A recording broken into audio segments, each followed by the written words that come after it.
Welcome back to another episode of the Crimson Crossover Podcast. We are live from Coleman Coliseum, aka the Hangar. Hence the outfits that we got going on. Alabama's got a huge matchup tomorrow night versus Tennessee. It's a top 15 matchup. I think the best way to start this is your favorite memory in Coleman. I think the historical context of like what Alabama has tomorrow night and kind of the success that Alabama's had from a home court advantage over the last 2 years. So let's hear it. What are some of your favorite memories from Coleman Coliseum over the lifetime of your Alabama fandom? Yeah, for me, it was back when I was covering the team. It was when Herb Jones, of course, had the one-armed free throws against LSU. There was a lot. That was at the height of the Alabama LSU rivalry. You had Will Wade coming in here. You had Luke Ratliff sitting right over there with the FBI jacket. All of that tension, and it was a really important game that year. And then, of course, for Herb Jones, who had hurt his wrist, and I think he had already had it hurt for a couple of weeks at that point, was still playing with it, injured, came out there and hit those 2 free throws in the final couple of minutes to win the game. So I've heard Coleman louder, but as far as just like the passion of the fans in that moment is probably one of my best memories as of right now. We'll see. Maybe Saturday will change that, but that's mine. Yeah, sat 35 years over in Section E with grandparents, parents, aunts and uncles coming down during elementary school. Elementary school would be over, but it'd be a school night. So would be bringing my backpack into the games and doing schoolwork before the games even started. Halftime, we would sneak Chick-fil-A in there too before they had metal detectors. So, maybe we should bring Chick-fil-A back in the stadium as well.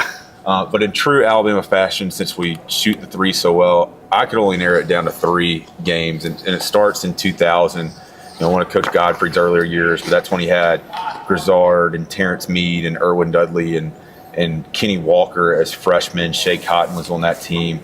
And I remember that's probably the first time that I've been at a game where the student section was completely sold out 90 minutes before tip-off. Mm-hmm. It was a fantastic atmosphere. Grizzard hits the 2 threes. We end up winning, I think, 68-64. Fans actually did storm the court, but we don't do that here. We don't do that.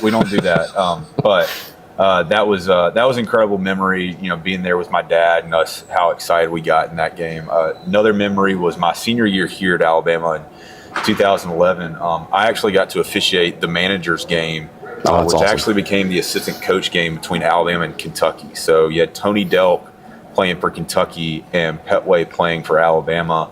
That's when Enos Cantor was also at Kentucky, not qualified, but he came and watched the game. So that was really cool just the night before to come run the court with those guys. And then we ended up getting that win too, Ben Evelyn getting the steal and knocking down some free throws under Coach Grant. And then the last one I'll mention is in the Coach Oates era, that first game for him against Auburn here. Auburn was undefeated. We knew what he was starting to build. There was starting to be some momentum with that team, and we just destroyed Auburn. 83-64. They didn't lead at any point during the game. That was an electric atmosphere, completely sold out again. If I had to give you a top, and there's so many other games within that as well, but those would probably be the top 3 that I lean into as my favorite memories. Honorable mention for me, Bruce Pearl spiking his headset saying joke to the Auburn radio crew. That's right over there. Yeah, honorable mention. And, we're talking about Coleman and just kind of the history. This is the first time that Tennessee has been in Tuscaloosa since December 2021. Gosh. Which is kind of absurd to think about because I feel like I think Nate Oates is 3-3 versus Tennessee. But this matchup tomorrow has an opportunity for Alabama to be, I think, one of the biggest regular season matchups that Alabama's had at least in the last 20 years, in my personal opinion. And then on top of that, if you can't see behind us, obviously College Game Day is setting up. It's the first time that College Game Day has been to Tuscaloosa for basketball, which is just another massive historical type of event for Alabama. And it kind of shows you the growth that Nate Oates has brought to this program and brought to the fandom of, Alabama fans, because realistically, like, we started Crimson Crossover 4 or 5 years ago, and it was just because we wanted fans to be able to have the type of content and things like that for basketball. And now, I mean, look, we're sitting here in Coleman, have an opportunity to, do some special things with Crimson Crossover. But talking specifically going into the matchup tomorrow, Charles, I think you did some research. So what do you have for us for Tennessee? Yeah, it's interesting that, with this game, it's kind of fitting that it's Tennessee as well, because when I think about this program really taking the next step, that game during the COVID season at Tennessee that we won 71-63, had a great second half, hit a bunch of threes. We got up double digits, and I'm sure y'all are just like me. We'd seen so many times where we've been up double digits against good teams only for that lead to evaporate and eventually lose the game. But I think the closest Tennessee got was 6, and you really felt from that point forward the rest of the year like that was a team that was going to do something very special, and then ended up beating Tennessee again in the semifinals of the SEC tournament on that way to winning the first SEC tournament for Alabama basketball in about 30 years. You're right. It's probably been about 2 decades since the Alabama-Florida game in 2002, where Petway hit the layup, that you've had a game of this significance here in Coleman Coliseum. You mentioned College Game Day being here. I think it's also significant, that they're here in March. It's the first day of March. This isn't like a January game or a February game. Yeah. Just the significance of what, this game is, the time of year it is as well. Is just something that we're all enjoying as Alabama basketball fans, and really appreciative, not only to Coach Oates, but this year's team and the teams before that as well, as far as the work and effort that they put into to getting Alabama basketball to this point. Now, as far as the Tennessee game, we played them earlier this year. They took it to us pretty well in Thompson Bowling Arena. It all starts for them with Dalton Connect, who had a phenomenal game against Auburn during the midweek. He had 39 points. I think he scored, 21 or 25 in the last several minutes of that game, really to propel Tennessee. But when I think of Tennessee, it's the defense. They're 4th in KenPom in defense. They've actually got an offense that can run with that defense too now. They're 18th in the KenPom rankings as it relates to offense. They're playing at a pretty fast tempo than I think what they're accustomed to at 65 in KenPom rankings. So I'm interested to see how much they're going to get out and run with us as well. I think guys like Zakai Ziegler and Santiago Vescovi are kind of household names. They feel like they've been in the SEC the same amount of years that Riley Norris was in the SEC. So about 12. Yeah, so about 12. They're not only guys who have been through it, that are going to take care of the ball, but they're also going to take the ball from you as well. So turnovers are going to be crucial. We've talked about, just as far as, looking back at Alabama games where they've struggled, taking care of the ball. Alabama had 22 turnovers in that first game. Tennessee only had 7. 15 of them were live ball turnovers through steals. They won the points off turnovers 23-4. So taking care of the ball is going to be very, very important. The guy that I'm really circled in as far as, where Tennessee, in the games that they've struggled, they haven't gotten a great performance from Adu. He's been in foul trouble. He's only played about 20 minutes per game. He has not gotten to double digits in scoring in the games against Mississippi State, South Carolina, and Texas A&M. Dalton Connect has still scored 20-plus points in those games. Mm-hmm. So, yes, you want to slow him down as much as you can, but as long as you don't have guys like Adu and Ziegler and Vescovi and Gainey and Meshack, and, they are deep. Mm-hmm. They got a good team. We've got to play good team defense, and that's not just to let Dalton Connect get his shots, but how much you can limit his supporting cast, I think, is going to be huge tomorrow night. And from an offensive standpoint, how much can we put Adu in difficult spots in pick and roll switches and things like that, and get our crafty guards like Sears and Estrada driving to the basket and pick up fouls on him?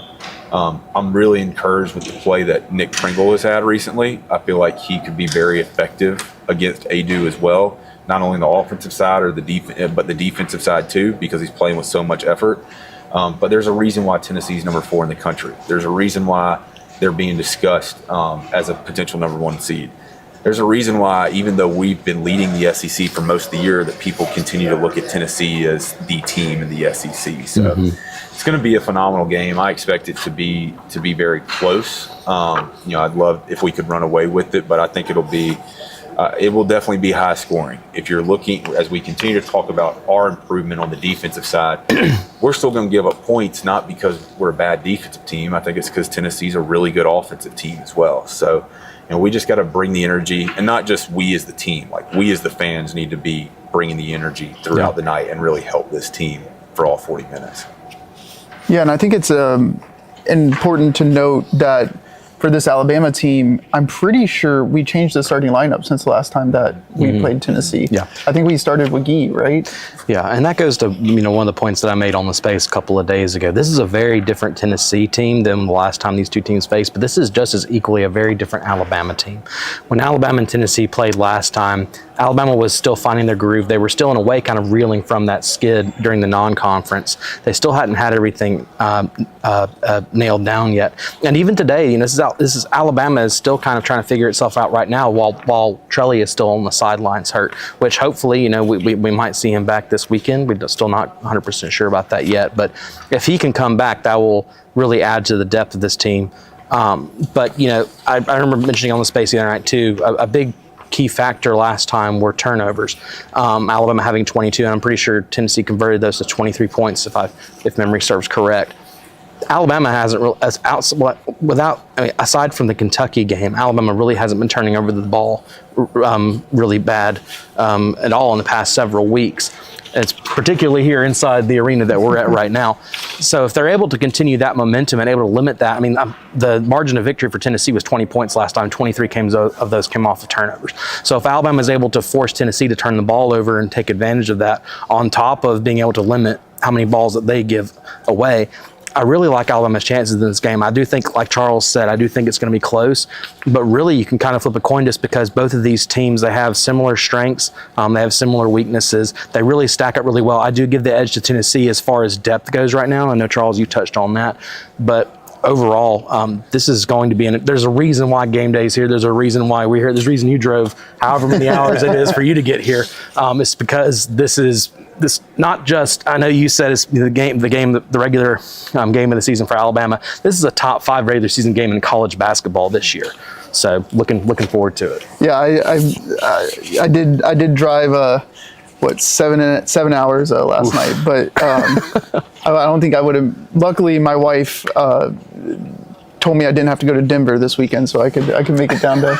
So shout out to Sam. Denver, Tuscaloosa, very comparable. Yeah, right there. Yeah. Hey, we hope she has a great time in Denver, and we hope our Sam Walters has a great time tomorrow. Exactly. Oof, that's exactly. True. Well, luckily she won't be in the house. Okay. And for those of you who haven't been keeping up, Sam has been leaving the house at some point during the game, at like the Ole Miss game, on Wednesday. She left the house at halftime or right before halftime, and we ended up winning by 15. And she literally sat out in the car as the game was ending to make sure that we won, and then walked. Literally, the moment that the clock hit 0, she walked in. I said, "Have you been sitting out in the car?" And she said, "Yeah, I was waiting until the game ended." So what you're telling me is tomorrow night you're just going to lock her out in general, right? If y'all. Yeah, she's not welcome back at the house. I think at least till the end of March. Let me know how that goes. Yeah.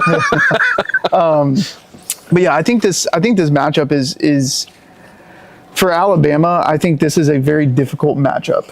I think Tennessee poses a lot of problems for this Crimson Tide team, and I think that for Alabama to be successful, they need to not allow Tennessee's physicality to overtake the game like it did in TBA the first time that they played. And that's been a kind of an issue for Alabama going up against a Rick Barnes Tennessee team under Nate Oates. Is at times their physicality has been an issue for Alabama. And I don't like to say it comes down to the refs, but depending on how the refs call the game, it really does make an impact. Not saying that it's the reason why teams are going to win or lose. It's whether or not you can play through either officiated games that are really tight or allow, officiated games that are not being called at all to play through that type of physicality. So I think for Alabama, I think it's just important to stay in your lane, stay in the minds. Don't let the emotion of what this is, what we're doing, not we specifically, but like what College Game Day is doing, what the fans are, the type of energy affect you going into this game. Because if you get too emotional in this game, it could be devastating for your chances to win. And I'll take that a step further. Not only that, but also don't react to the energy of the other team. You know, we saw just the Auburn game just a couple of weeks ago. Janai Broom was having a terrible first half, and then what happens? I believe that was Wagee that got in his face. That kind of mouth Pringle got in his face and mouth off, and guess what happened? I think he went from having 0 points. I think it was like 13 or 16 before halftime, and Janai Broom just took control of the rest of that game.